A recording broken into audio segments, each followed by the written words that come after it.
Whaatalo whaatu whaawhero i atu le pa ia ma le mamalu a mau popo mai nei taulanga pa ia le tātou puleanga e la uosi taulanga whai ngā luenga i ti a kono so soani o tō whaletua e me se fōi whionga i tamai tai sā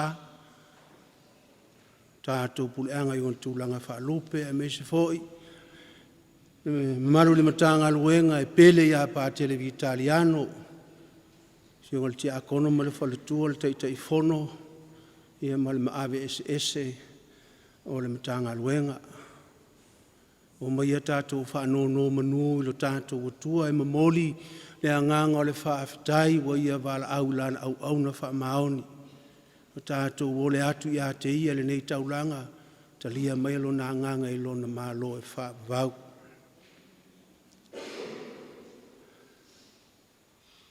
I le suafo le tama ma le alo ma le anganga pa ia whaatasi le alii ma outou.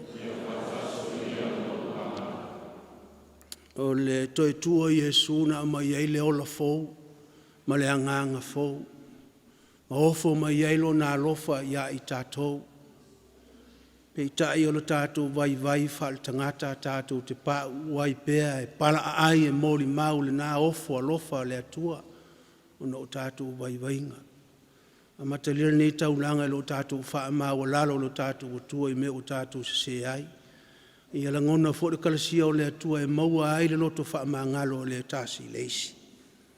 O te tau i le atua le ona le mana uma o tō soe o mtuang salalava i mafo fonga ya upu ya mionga no whaia o tāwha i oina o le whaia o sala o mtuang sala me leo te o le atua ya Maria pa ia tau popea e awa ngelu ma le au pa ia uma mo tō soe i au tō tāsi au le lilo tātou tua.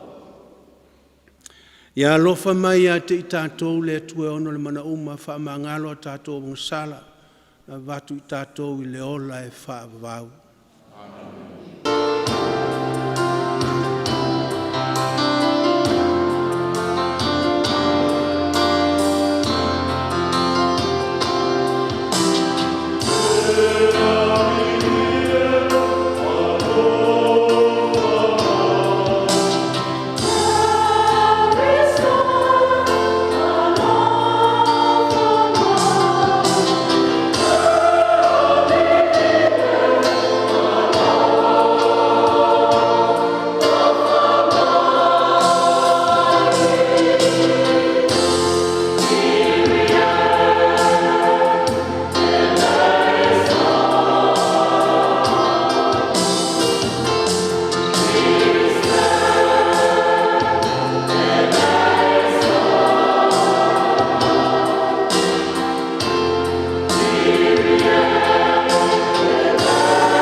Gloria in excelsis Deo.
e tātou te talo.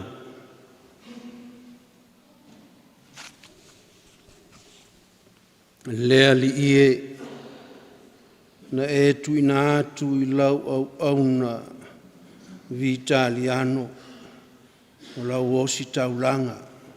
Le mamalu o le avea o se faife au pa ia I le nei lalolangi. Ia fia ia mo le whaavavau I le mamalu o lou malo.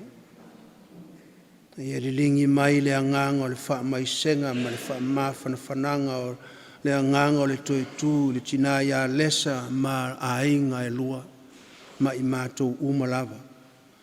O la mātou o lenga le ala ia ke riso lo mātou ali. So I fua mapule wha atasi mala o fio ma le anganga pa ia o le atua e to atasi. Mo le wha avavau lava.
Polfolanga, tusi o ngaluenga le au apostolo. O ana molimau ia mea o I mātou, a toa fo I malenganga pa ia, le ua fo ina atu e le atua I e ana ia te ia.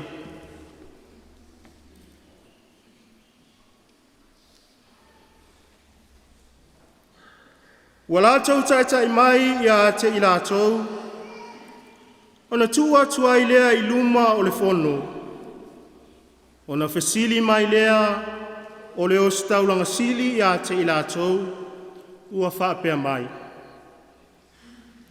Pena mātou le mau, whai atu ea ia te otou, ia so ia le toia o ao I le naingoa. Whauta foi, wa o tau whātumu Yerusalema I la o tau wa o onga, ma o tau fia wha o mai I lunga ia I mātou le toto o le nātangata. O na tali atu lea o Peteru ma le au apostolo o whape atu. E tusa o na sili o lo mātou ana I le atua, I lo mātou ana I tangata. O le atua o tātou tamā, wana toe whātu mai a Yesu le na whasi o tia e o tou, I lo o tou whātau I le la au. O ia wa aveina e le atua I lo na au tamatau, o le alii I le male Vaoala, na te avatua ia Israelu le salamo, ma le whaamangaloina o angasala, o ana moli mau foi ia mea o I mātou, a to foi ma le anganga pa ia, le ua foi na atu e le tua ie ana ia te ia. Wa usi ustai lātou ia te ia, wa ami foi le au apostolo, Ua sasa ia te ilatou, ma whai atu. Ia so ia le tautala I le nā ingoa o Yesu. Ona tuina atu lea ia te ilatou e o. Ona o lea o ilatou na iluma o le fono. Ua oli ina ua taua ngaina ilatou. Ia whaale ngaina ona o lona suafa. o le upu a le ali.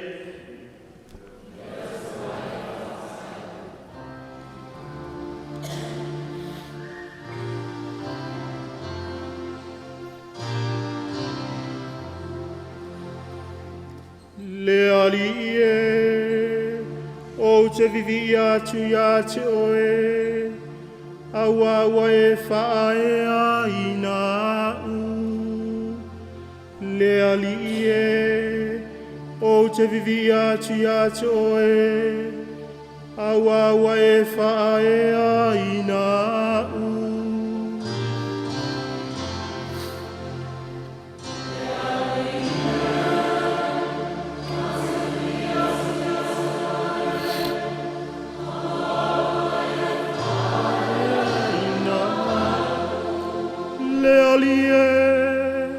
O te vivi atu ia te oe, awa e whae a ina u.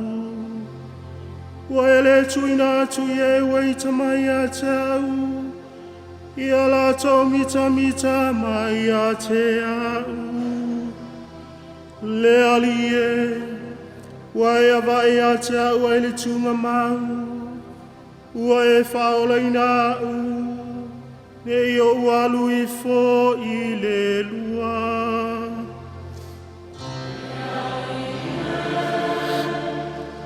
O te via tia toe, awa e whae aina. O tona ona tangata mi o tua, ia o tau pepese atu I le ali. Mai o tau vivi pe amana tua lona pa ia. Awa lona tosa, ua se mole matalea. A lona lo fatunoa o le ola lavalea. E a feane le tangi le afi afi. A o le tae ao fia fia, a le alanga fia fia I le tae ao.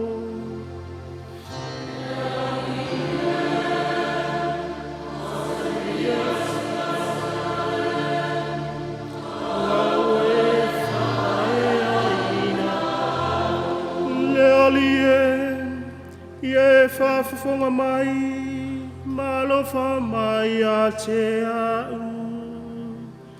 Le ali e, ia whai o e mofso soani, wa e li walo tangi tu I le siva, wa e tala I se ina lo I e tala tala. Ina ia pese atu ia te oe lo mamalu malele mapu. Le ali e lo atua, o te vivi atu ia te oe whawa vaulava.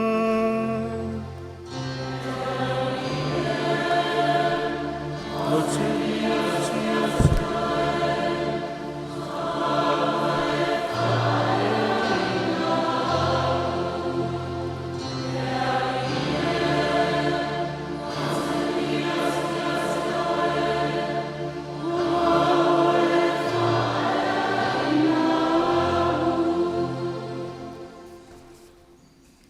Lona lua o folafolanga o fionga pa ia le atua, mai le tusi o whaalinga.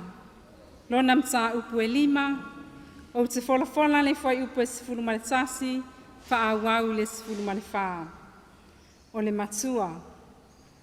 Ua te tau lava le tama I mamoe na fasia, ina ia tu ina atu ia te ia le mana ma le oa. Na ui loa atu foi, ma o whaalongo I le leo a ngelu e toa tele. O e ua whaatali o li o I le nofua lii, ma le leo mea ola e wha a toa ma le autoia ina. O lola tau whaitau au whai ua mano ni mano, ma afe ni afe. O loo whaape atu ma le leo tele. Ua te tau lava le tama I mamoe na fasia, ina ia tu ina atu ia te ia le mana. Ma le oa, ma le poto, ma le malosi, ma le whaaneenga, ma le viinga, ma le whaamanu. Na o whaalongo fo I mea umana whaia o I le langi, ma le lalolangi. Ma lalo ifo le lalolangi. Ma mea fo I o I le sami, a toa ma mea uma o iai I a mea, o lo o whaape atu. Ia te ia o le eti e le no foalii, a toa ma le tamai ma moe le whaamanu, ma le whaaneenga, ma le viinga, ma le mana e whaavavau lava. Una whai atu leo mea ola e wha. Amene. Una whaapau leo toea ina, mai fo atu. O le upu a le alii.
Ia whatasleli mā outou.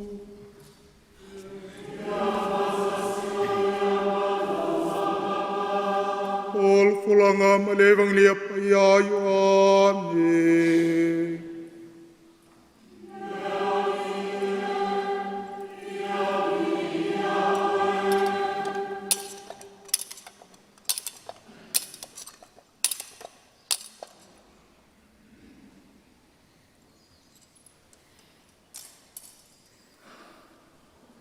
Ua Maliu ane Yesu, ua tango I le areto, ma vatu ia te lātou, whāpea fo'i ma le ia.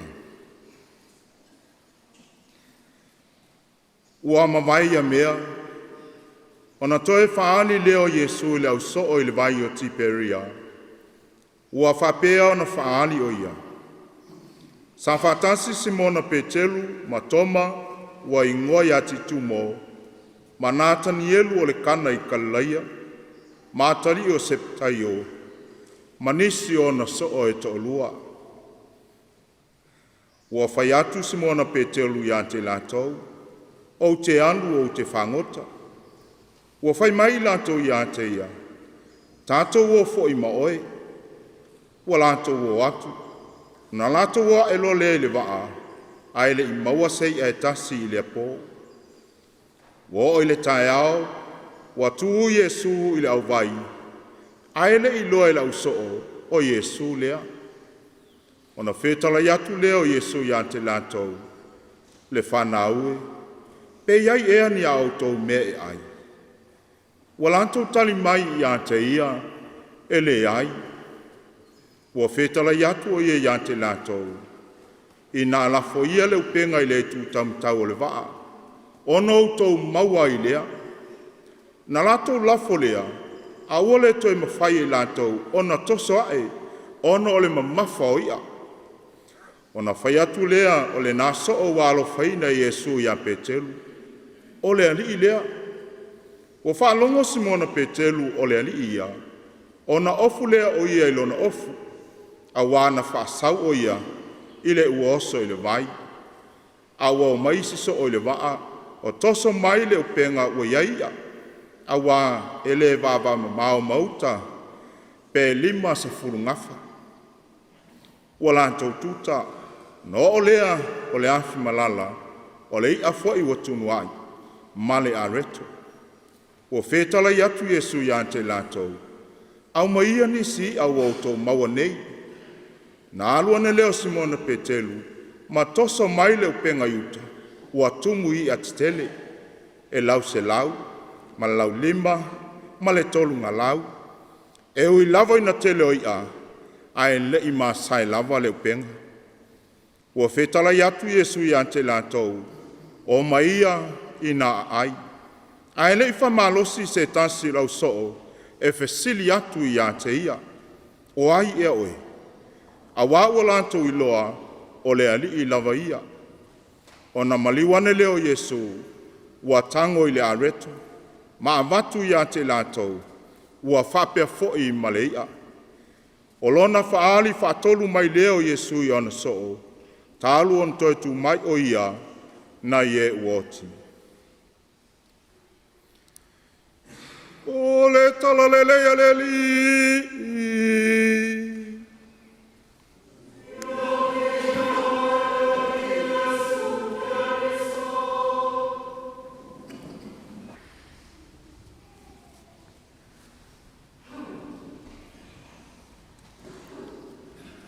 Nuu atu sa mawhainga o ele tina lesa. Laua fionga Patele langa pa ia o loutou ainga na lua. Sa malu malu aile o si taulanga lea i o tu taulangi mo o tou i tu te tele nuu atu.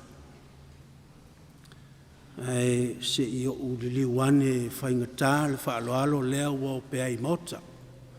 O le whaaloalo a le atua o la na upu soifua.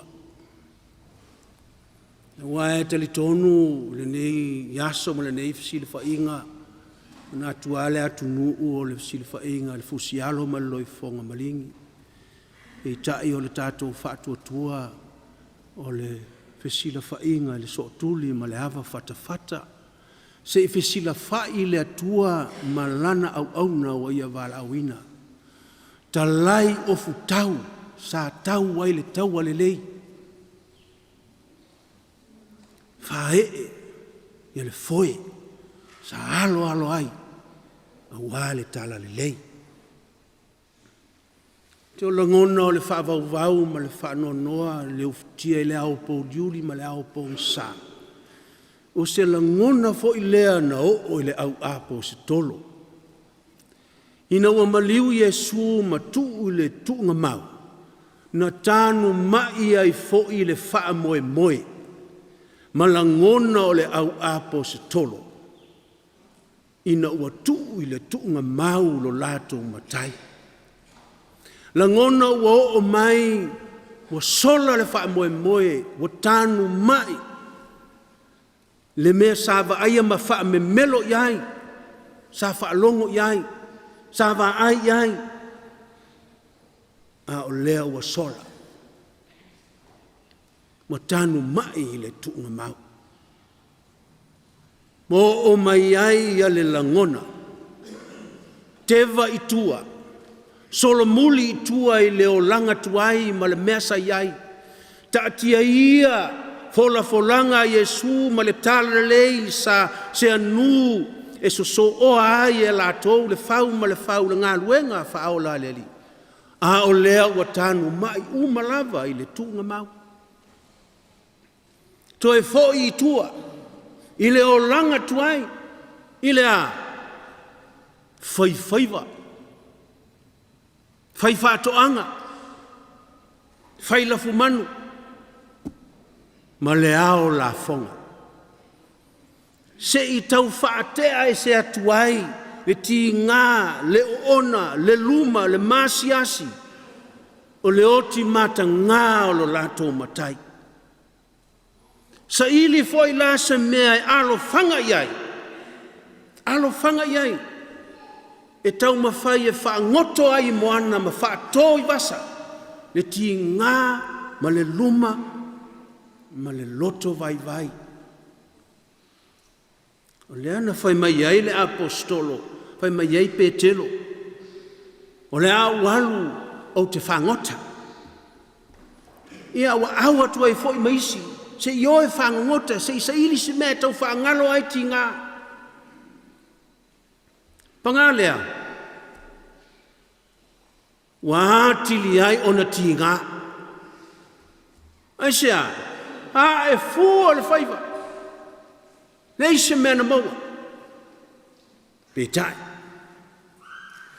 Fa'afo se'i ua va'aia. Tu mai se tangata ese. Leise isi o lātou te iloa. Te tangata ese lea na whai atu ai. Lafo le upenga i le itu tau matau.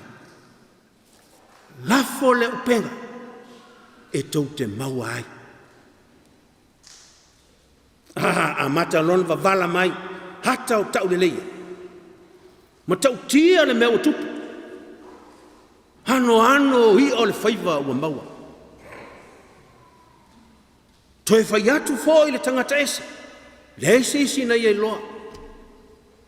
A whio mai matala mai a ao. Se i whai le malu tai ao. Wala au lia mo se tau mawhatanga. Ta sia le tangata. Le soo. Na iei loa le tangata ese lea. O lea na ia alange. O le tangata sa pipi i le ali. Tangata sa soa mafuta lata mo le ali. O lea na ia alangai. O le ali. O le ali. Wa na o le tangata e lata le mafutanga ma le ali. Soa mafuta mafana ma le ali. E na te iloa le ali i le taimi o tinga, i le taimi o pupuanga, i le taimi o le whavauvau, le taimi o sola. Ua sola le whamoemoe. Taimi ia e whatoa i loa ai Yesu. E le tangata e mafuta. Soa mafuta mafana ma le ali. To tongo manatu fou, ma le ola fou, ma le malosi fou. I le mana o Yesu toi tu. Wa loto te tele, wa loto te toa. Wa ia malama. Wa loto te tele. O le ato e foi i le au nanga ma le ato vala awina. E o e whauau. E fola le tala lei. Ua toi tu Yesu. Wa sola le fefe, wa loto e eise matau, wa leto e eise loto vai, wa loto totoa ma loto te tele. Leto e solo mulu inti ngā, ni pupua ngā. Aisha, wa to ia e le mana o Yesu toi tu. Wa tali tonu, wa vaai, wa whātua. O le wa te tupu ai la ngona fau, ma le malo si fau. Le moli mau mai ai le whaitonga mua. Le loto te tele la lea, ma le ola fau lea. O le fefe ai e tū luma o tai. Whale lotu tai o malo. I sauanga ma puapua ngā i le sasa. I le upu leanga. O le o to e fefe. O le o to e ila. O le o to e solo muli. Aisa.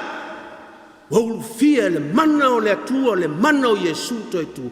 O loto toha. O le o to e fefe. E mo moli le fe au ma le tala le le. A le fai mai ai. O mātou o moli mau o mea umanei. Mātou ma le anganga pa ia. Sila lai le loto wa toa ma le loto wa tele ma le malama. Awa wa talia Yesu toi tu. Mātou ma le anganga pa ia. O le moli mau. E le ngata o le fola le upu. Ia iai ma le anganga pa ia. O na manongi lea. O le tala le le.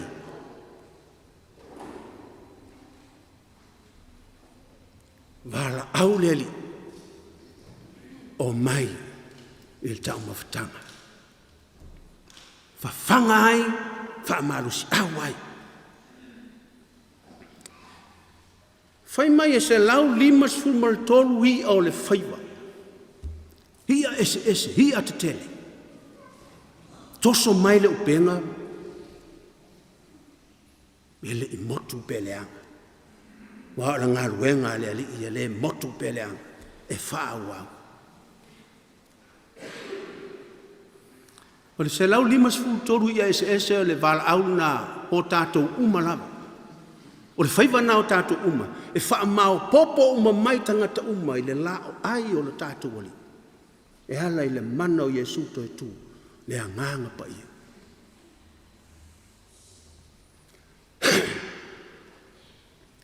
Se tala e le mafutanga ma le uso lea la ona ma lo staulanga lea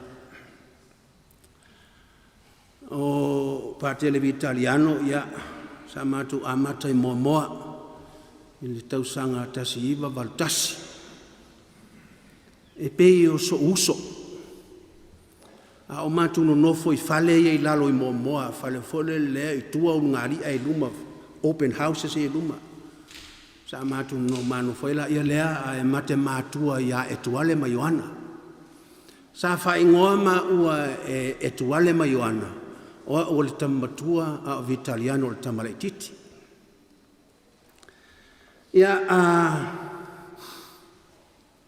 tu ua le si wai taimi o le tuuanga o a onga na mao ai whangaloa ma ta whao no na ainga ia a whai mailto ina mate o e tau koko e hita Vitaliano e le mana o e whae ele elea lana mahalo whaalo alungia ai mao a whai whiau o fo il taimi o le wa na umalo tau sangala na valutasi ia o walu loi fiti tu ua lola onga ta pena o sauni fiti mao fo Vitaliano le matu ainga ma ta whawai o ke alu ala I fiki ala no fo ia Vitaliano le matu ainga ma whana le maftanga pe o seuso o le mea tāua o te maua mai I le whaiwhiau nei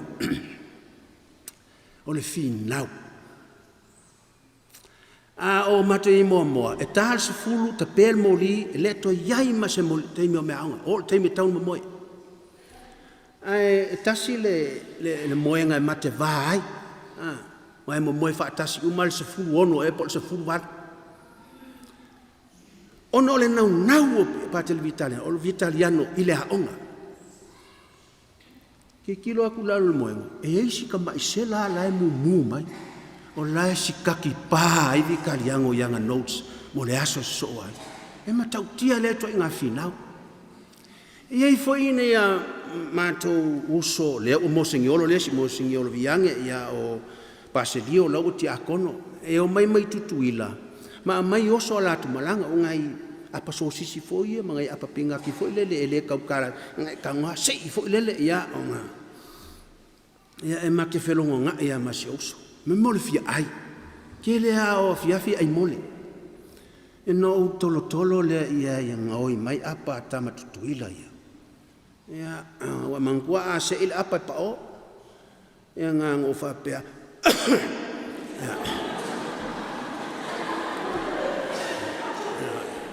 ole nga la fo mai fo Malaysia inga pasi ya kula ia le apa so si pot apa pinga ki la moen ese le final o tanga fo ele lo fefe masalo nga ole kua e fefe e Vitaliano a final Vitaliano ele me na te taliton ia e alua pulsala lau solo atoa taliton le me la wa ia ele fefe sis mai foi la lona o langa final il faia ona e final la o lana faia ona pe ia o mele au mai la apostolo o matou maleanga pa ia o le langa le o fefe au le na o fa longo foi lana fa soa I londa to finga I lana tau fa to finga ma londa to finga e na final tau tino lava ia lona fia alu e toia onga ile eukaristia maua sona fai longa fa pitoa ile eukaristia sila ia ile me o ia lon manatu molona ngona le tangata o le eukaristia pele ya te le eukaristia awa o le utelea o le ola o le eukaristia male to finga o sitaulanga le tioa avala au Yesu afio mai matala mai au ile tau maftanga le foi vala watu ya te oi mai tato uma tala mai au le tal swanga le o le eukaristia ia mo tato lesa Patele langa maluto ainga ia esa o alfetala inga Yesu lafo le upenga I le itu tau matau langa mai aina le faa moe fo e iai le faa wawina le ngaluenga so le fau ma le fau e le osi tau langa finau ma le loto tele ma le faa maoni lafo le upenga, i le itu tau matau, tau te maua ai le ali, i lunga le fata fai taulanga lea. Amen. Tau atu i tutulai, tau tino le tātou whātua tua.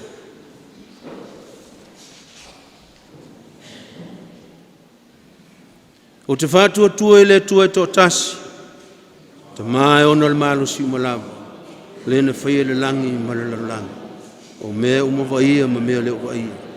O te whātua tua i le li tō tasi o Iesu Kerisu, le alo e tō tasi lava o le tua. Le na whanau le tamā o le whaia se mea tasi, o le atua mai le atua, o le malmalama mai le malmalama, o le atua moni mai le atua moni, whanaua ai le whaia. E winga tusa o ia mal tamā, o ia fo in whaia ai mea umalawa. Tangata ma tātou whaalatanga, a fio ifo o ia mai le langi, o le angang pa ia na li tangata o ia le taupou o Maria, ma wawea ai o ia ma tangata. O i tātou na whakalu seinai o ia o pule Ponsio Pilato. Na Maliu ai ma whalalawasi, ao le astolu, tu tuai o ia i peon tusi e tusi. Na fio ai o ia le langi, o lo fio ai le au tam tau le tamā. Na ato e fio mai o ia le mamanu, e whamasino i e ola, me woti. Lo na malo fo i le aiso na ngata anga. Whātua tua le angang pa ia, te eli, le fo ia le ola. Le a fio mai le tamā ma le alo. Le i fongia ma vi ia whaatasi ma le tamā ma le alo. Le e fitalai mai ala mai perfeta. Whātua tua le ka le sia e tasi, e pa ia, e katoliko, e apostoliko.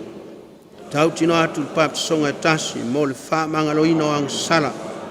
Au te whaatalitale mo le toe tua e o e nauti, ma le o langa atali. Amen. O ilumo le atua, le tautaunga lo tātou whātua tua, mea tātou te wha moe moe fo i a te ia, i me uma tātou te moomia. Tātou te talo, mo le tamapa ia, ono uso e piku pō, whaiva le ka le sia, nei alu ma le mana le upu o lātou folafolaina, wa nganga ma le whaolaina, wa nganga o tangata, o le tātou o lenga lea i le ali. Ia to ia pea ta itai o malo, le mana o le nganga pa ia, ma le ta iala lo tātou ali. Ia whaia mea silisili, mea tonu, mo le manuia lautele o tangata uma, e maise i lātou o lo tangi maiala, o le tātou o lenga lea i le ali. O lātou uma wa Maliu, e meise le anganga o le auna, le osi taulanga ia Patele Vitaliano, ia matala fai tutoa le langi mauru fale atu, i lātou uma, i le malo e whaavavau, o le tātou o lenga lea i le ali. Mo i tātou o mau popo mai, i le whaatua tua. Ia ta iala le anganga o le atua, meise lana upu i o tātou o langa, e whai i tātou ma soo wha maau ni e fola le tala le lei, o le tātou o lenga lea i le ali. Le anganga o le wha maisenga i ai lātou uma, o to ia i le wha noa o no le wala aua le atua.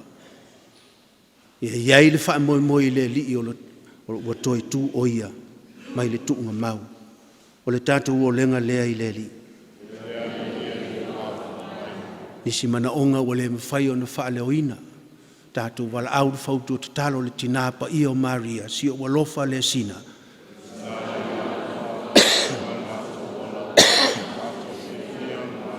Wha moe si o walofa, o la ngātu i atu oe mātou nei whanau ta se eva.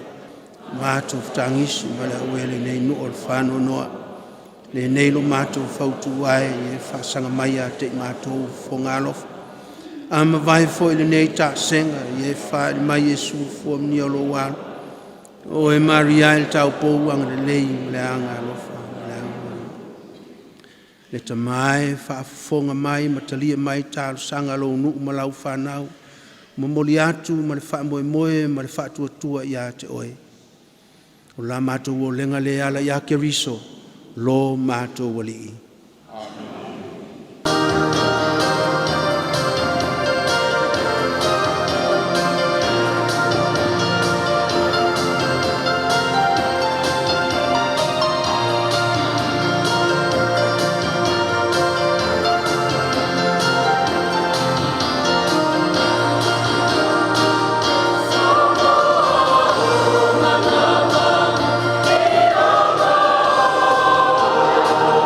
Sa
ai ngai o le atua ia outou tatalo na ia tali leia le tātou nei taulanga e le atua le tama e ona le mana uma.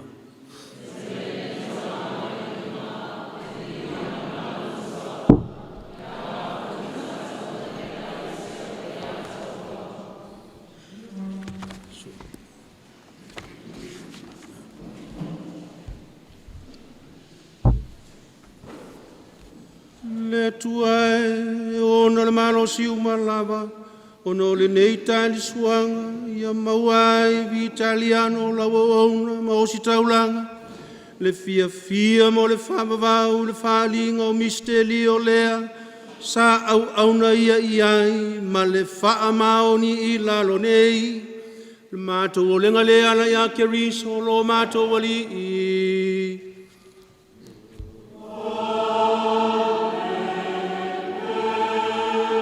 ia fatasi le ali i ma outou. Ia fatasi o ia maloa. Ina sia ia outou loto. Ua mato sia e ina somi le ali. Ia tatou whaafeta i le ali lo tatou atua.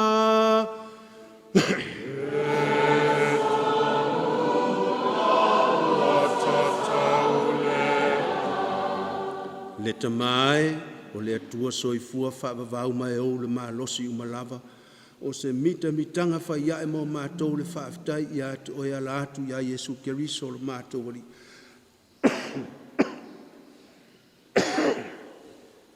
O ia le na toi tu mai le oti na tafa i ata o lo mātou whamoimoi le toi tu.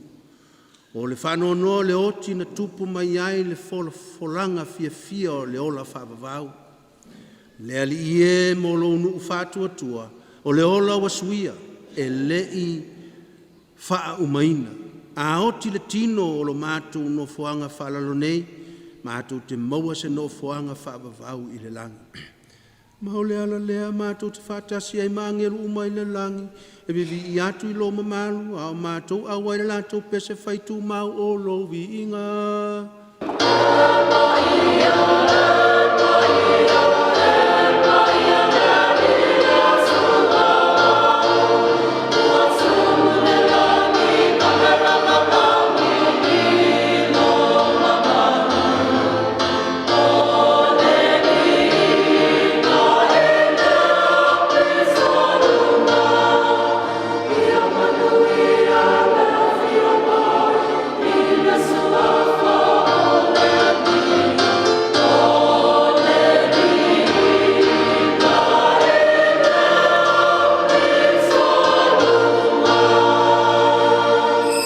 Lea li ie, wa e matua pa ia lava o le punaanga oe o pa ia uma.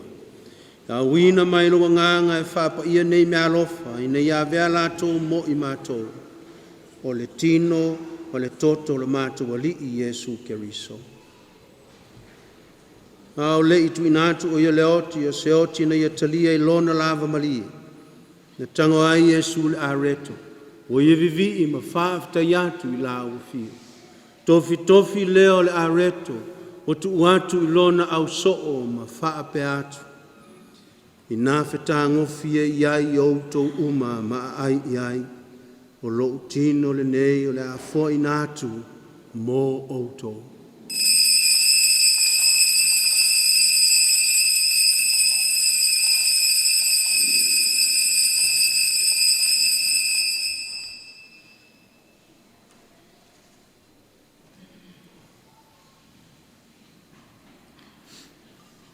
Wa uma le tau mawhatanga, o tango ia i le ipu, ia toi avatu ia te oe le whaaftai ma le vi inga. O tu atu le ipu i lona au soo ma whaape atu. I nā whitangofi iai au tau uma ma whiinu mai iai. O le ipu le nei o lo toto, le toto le whenga inga fau ma le whaavavau. O le a whaamalingina ia mo o tau ma tangata e to tele mo le whaamangaloina o anga sala.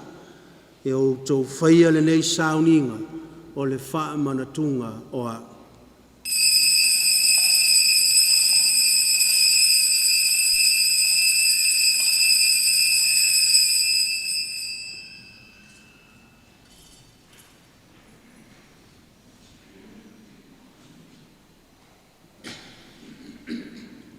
Istelio le fatua tua.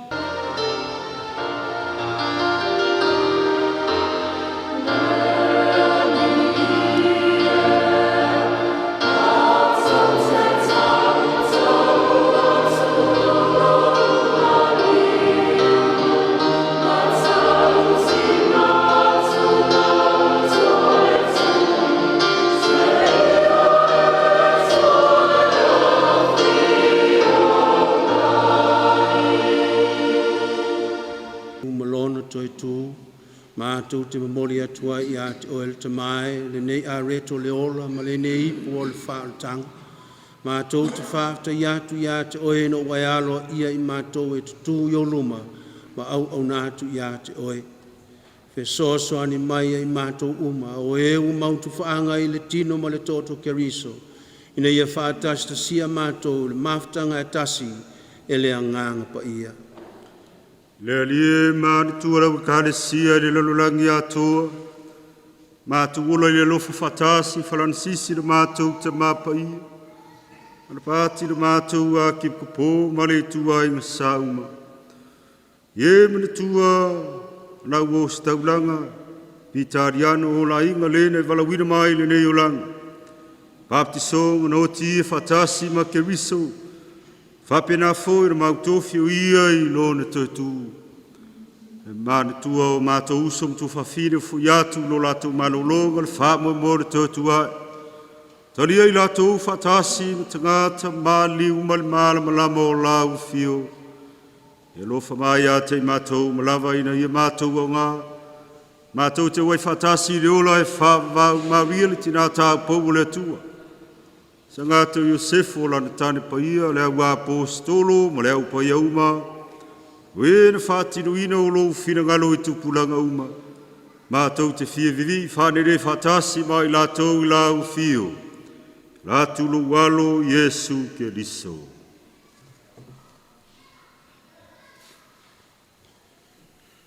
Ono ia whatasi mai ana ia te ia. Le atuai le te mama mana le whāti singa male anganga pa ia.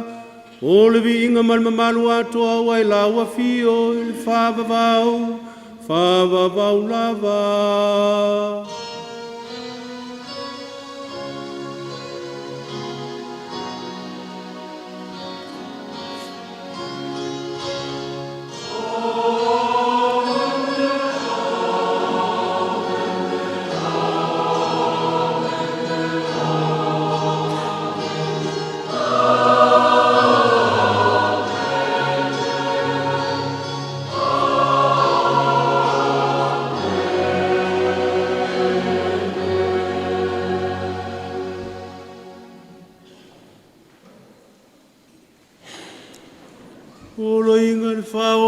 Mautu e ala ia onga pa ia, o mawhai aina whamalu sia I tātou e alalanga atu.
mai leanga uma, alo fangia mafoa I mai le file mu yo mātou waso, mai le visoso ane mai alo lofa muti vale sa o loto tuma wai mātou mai leanga sala, ma malu ai mai atu ngā lunga uma, au mātou whātalitali ma le wha moe manuia, o le fio mai o le mātou Vaoala Iesu Keriso.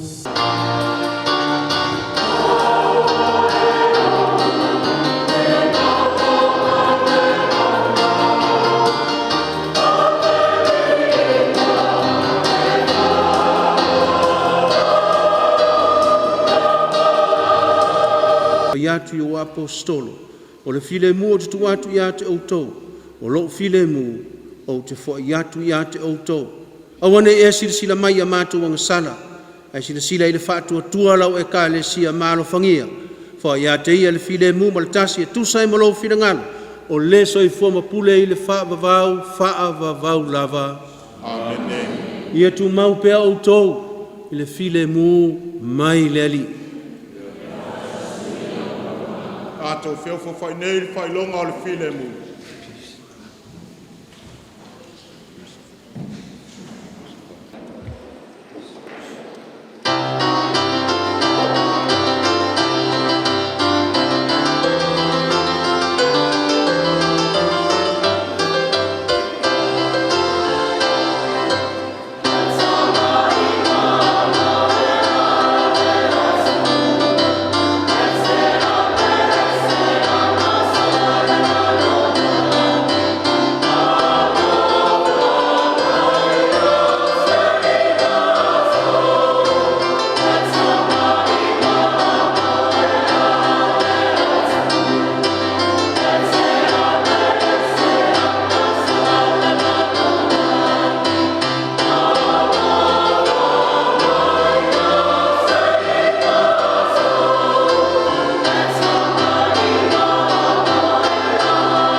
Iesu Keriso lo tātu wali ma leo stau langa sili, o le tamai mamoe le atua na te ave ese anga sala le lalolangi.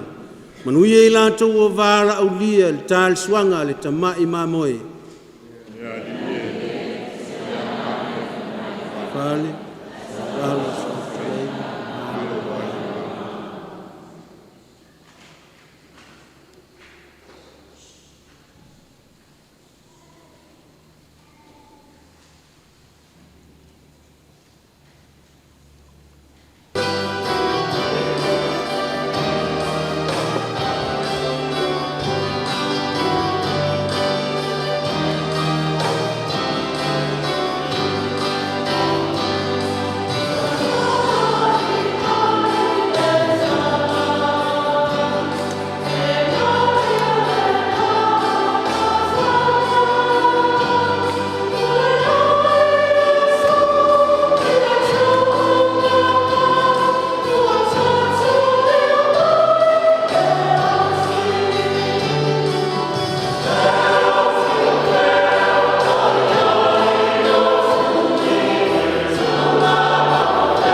Se whaalinga ia po se whaamanatu mo le taulanga pa ia o le misa i le aso a taiao ia o le sauninga whaale ainga fo ile le fionga ia Patele Vitaliano i mototua i le whale Maliu sefo i le itulae ono i le afiafi itulae ono le afiafi le sauninga whaale ainga po le taulanga pa ia o le misa le fionga ia Patele le aso a taiao.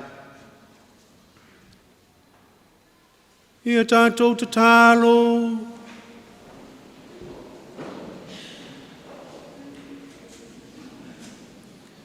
le atuai o le anga lofa, o mātou o talia sakalameta o le whao le tanga, mātou te tālo mo Vitaliano o la ainga lau au auna malau o si taulanga, na e whaia ia ma whaife au misteli o i lalo nei, ia fia ia i le atoanga o le iloa o lau upumoni i le langi. A vea le mana le sakalameta o mātou talia, e pai mai ai lau wha mai senga, ma se manatu fau ma se ola fau, le tina ma le ainga, le mātou o lenga le ala ia ke riso lo mātou wali i.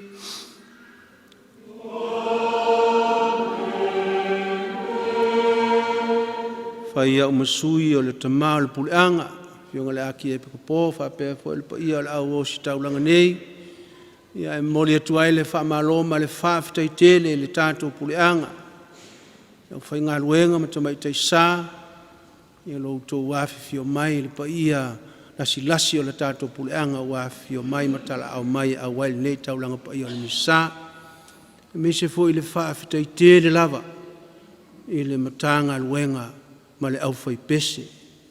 O le a fai ngol tau au fai pese palisi o sangato Vitaliano palisi le ngol tau au fai pese. Alo whaftai mo vi inga o le atua, whaftai te lewa mo tāpenanga o le taulanga pa ia o le misa, whaftai a fio mai. A fai e moni lo tau alofa ia Patele Vitaliano. O tāpena e le ti akono ma le faltua ma le tanga luenga palisi. Se vai malu tātou te tali ai, ma fia ai, ma sanga whaafitai ai le tua.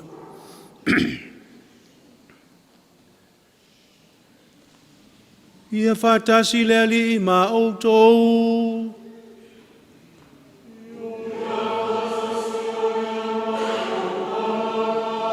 Manuia ia te outou le tua ona le mana uma, le tamā, ma le alo, ma le anganga pa ia.